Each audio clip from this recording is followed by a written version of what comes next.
Today we're gonna talk about Battle Angel Alita and whether it was possible for her to stay alive without a body. And we start right now. What's up guys, welcome to Phi-Sci Film, where we explore the most intriguing physics and psychology in popular films. And in this video, we're gonna talk about something in between physics and psychology, something in between humans and robots, something we call cyborgs. Now before we get into Alita, who is the most advanced of her kind, first I would like to introduce you to 3 levels of cyborgs, where one step after another could lead up to our beautiful, badass Battle Angel. Level 1. Cybernetic limbs.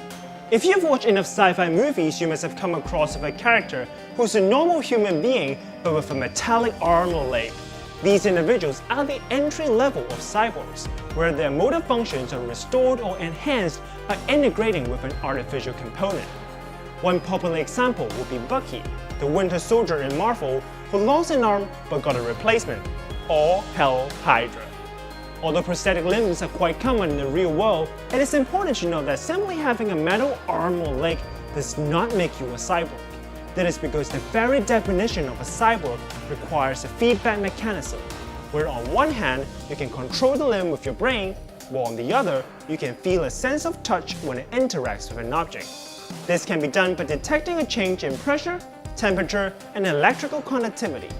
Although still not very common, it is good to know that such technology has already become a reality. Level 2. Cybernetic body.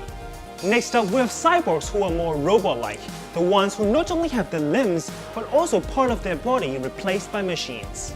A typical example would be RoboCop, the robotically enhanced police officer who has nothing organic left other than his head, his heart, his lungs, and his right hand.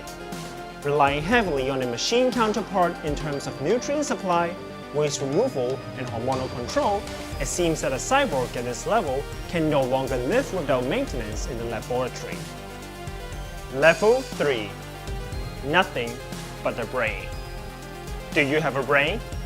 I don't mean to be rude, but in Alita Battle Angel, that's basically how they distinguish humans from robots. If you have a brain, you're a living person. If you don't, you're just a piece of metal. That's why it's so lucky for Alita to have her brain fully intact, because her living brain, also her last organic part, is what keeps her alive. Although she does not come with a human heart and a pair of lungs, it is actually not difficult for her to get a replacement, given that artificial heart has already become mature, while artificial lung was made possible just half a year ago. Some of you may say Alita's heart is not just any heart, it's powered by antimatter. Well, maybe I'll leave the physics of that to another video, but what fascinates me the most is that Alita doesn't seem to need any maintenance in the movie unless she's completely broken. And if that is really the case, how does her cybernetic body support itself? Does it come with artificial digestive system, urinary, endocrine, and immune systems that basically replicate a human body? I doubt that.